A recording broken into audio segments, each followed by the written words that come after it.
Ito ay kwento ng aming masahista, si Ate Glo. Decades ago, she was attending El Shaddai kay Brother Mike Velarde. And then Mike Velarde told everybody, sige, saan nyo gustong pumuntang abroad? Mamasyal. Isigaw ninyo. Alam mo, sigawan lahat ng mga El Shaddai. Sigaw, ang lakas. Si Ate Glo sumigaw, Amerika! Amerika! Ganon, no? Sabi niya, isa lang sinisigaw ko. Yung mga katabi ko kung ano-ano. Last June, may nag-message sa kanya, yung nanay na nandito sa Pilipinas, gustong pumunta ng Amerika, walang kasama, baka gusto mong samahan.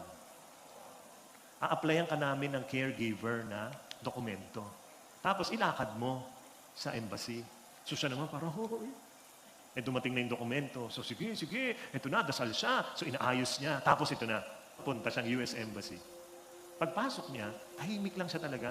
Pero lahat ng mga tao, linya na, siya at mga ilan, hindi sila masyadong ginagalaw. So siya, hindi siya kanina ba ako? Hindi, talagang naghihintay lang siya. Siguro hindi siya nakita, sobrang liit, no? Hindi ko alam. Pero talagang nandun lang siya. Tapos naririnig niya, sana hindi tayo makapila dyan, sa konsul na yan. Ang sungit. Lahat ng umaalis, umiiyak. Denied. Nako, siya naman, Lord. Ikaw nang bahala. Tinawag siya ng guard. Dito ho kayo pumila. Patay. Doon sa masungit. Tapos nung tinawag na siya, nakangiti sa kanya. Sinabot niya lahat, tiningnan. Tapos tinatanong siya, do you know your rights? That you are going to work, you know how much you will be paid? Ganyan siya naman po, yes.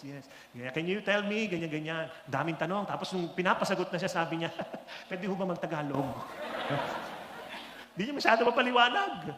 Pero, alam niyo, maya-maya, sabi sa kanya nung consul, okay. Sabi sa kanya, give me 2 days and I will return your passport with your visa. Alam mo, dumating yung visa niya, hindi man lang niya alam. Multiple visa. Aalis na siya next week. And she will be back January. And she massaged us last night, kaming lahat. Kaya pagkatapos niya ako masahiin, sabi ko sa kanya, Ate Glo, hindi man masarap sabihin ito, ha? Magandang sabihin. Pero sasabihin ko sa iyo, mamimiss ka ng katawang ko. God is a giver.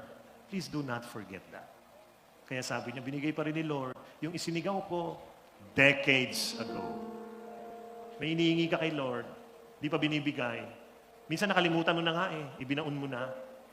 Tapos, nung handa ka na, dumating. Naalala niyo yung mga panalangin yung ganun? Kaya, sige, nagdadasal ka. Tapos minsan, sige na Lord, tatabi ko na lang.